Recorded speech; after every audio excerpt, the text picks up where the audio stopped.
Hey authors, welcome to Author Nation. I am Melody Ann, and in this video I'm going to be talking about why you want to send a proposal to a publisher rather than sending your manuscript to a publisher when you want to get traditionally published.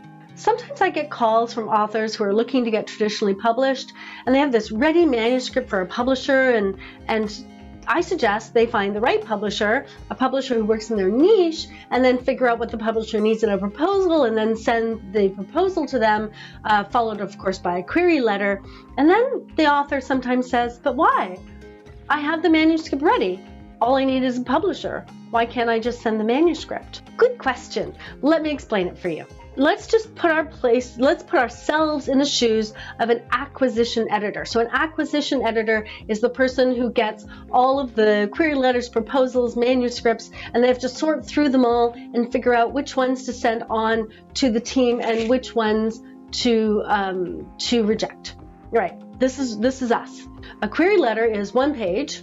A proposal might be 20 to 50 pages, and your manuscript could be 200 to 300 pages. So let's imagine that I receive, as the acquisition editor, 100 queries a week.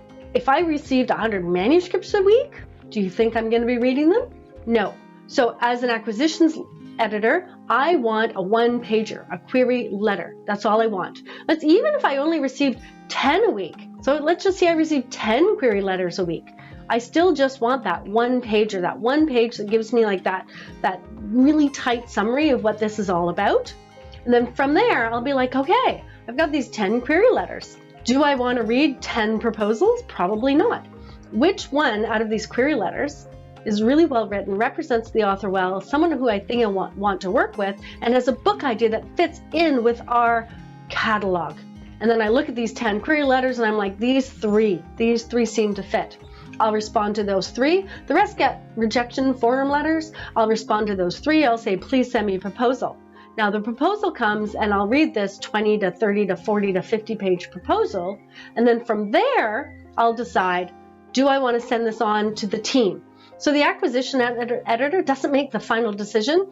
They send this on to the production team, to the marketing team, to all the teams with a letter of recommendation. Here's what I think. This is what I think might fit in. And then those teams all say, hey, yeah, we like it. Hey, we like it. Yes, we like it. And the marketing team goes, we don't like it. We can't market this book. This is terrible. Or whoever. Or maybe they all love it. And if they all love it, and they, I don't know how they work inside, how they make their decisions, but if everyone loves it, if enough people love it, then they'll say, yeah, send the manuscript. Or they'll say, yes, let's negotiate a contract. Because actually, if you're writing nonfiction, you don't have to have a manuscript to send. In your proposal, you can say the manuscript will be ready 6 months after a publishing deal has been signed. And so they'll just negotiate that publishing deal with you, and then they'll wait that 6 months or whatever, and then they'll expect the manuscript. If 10 people send manuscripts or 100 people send manuscripts, what is an acquisitions editor supposed to do? I think they'd go pretty crazy. So they don't want your entire manuscript. They want a query letter. If they like the query letter, they want the proposal. If they like the proposal, they'll talk about a deal. Once the deal is set, then they want the manuscript. That's how it works. Otherwise, acquisition editors would have nothing to do. They'd have no time for family, right? But there's more to it. There's another reason why they want a proposal over a manuscript. Let's get into that. A manuscript takes a lot of reading to pick up on the themes and the features and the benefits and who the author is and how that author is the right person. It takes a lot of reading in between the lines to figure all this out. A query letter can explain that in 3 paragraphs. A proposal discusses the book in detail, but also answers some other really, really important questions that the publishing house wants to know before they decide whether to take you on as an author and become your publisher. And here are just 5 examples of things that they'll want in that proposal that you cannot find in the manuscript.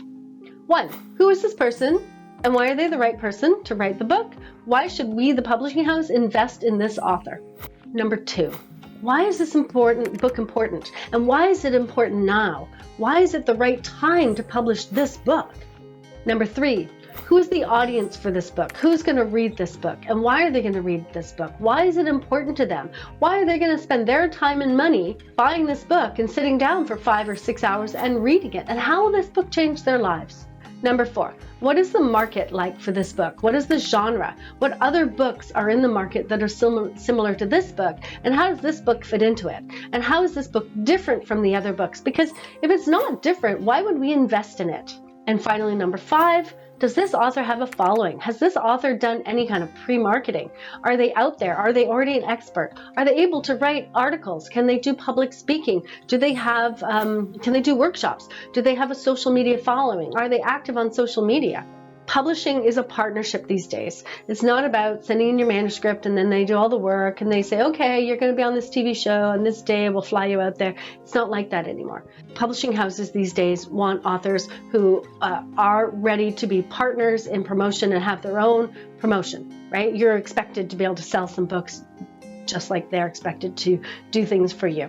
So an editor, an acquisitions editor, doesn't want to read your entire manuscript and try to figure these pieces out from that. They don't want to go online and do all this research into you to figure out where you are on social media, whether you have courses, what other things you have going on, how many books you might be able to sell. They don't want to do that research. If you're writing a book, you should know that. And that's what you're going to put in the proposal in, let's say, 20 or 30 pages, and then that's what you're going to put in the query letter, condensed into 2 or 3 paragraphs. The query letter is a launch pad to the proposal. The proposal is a launch pad to a publishing deal, which then has some stipulations about the manuscript and production and marketing and all of that stuff. And once they've said yes to your proposal in the publishing deal, they may ask you to make changes in the book structure. They may ask you to write a slightly different book on the same topic, but maybe for a different audience. Maybe their audience is different. That's stuff you discuss if you are wanting to be traditionally published. It's not just handing a manuscript. They may want changes. And if you are an author who wants to be traditionally published, you have to be open to those ideas. So if you are a nonfiction author and you want to be traditionally published, write a proposal, condense it down to a query letter, find the publishing houses that work with your type of book, your genre, your niche, your type of authorship. Find those, send them the query letter when they say yes, take the proposal you've written, polish it, revise it specifically for them, and send it off. That's the way you get a deal. So if you want to be traditionally published, don't start writing that book yet. If you found this valuable and would like more videos about self-publishing and being traditionally published, please subscribe. We have lots more coming, and we also have some already there, so go check out what we have. And if you have something to say, if you have a comment, I would love to hear it. Just drop it in the comments. See you next time.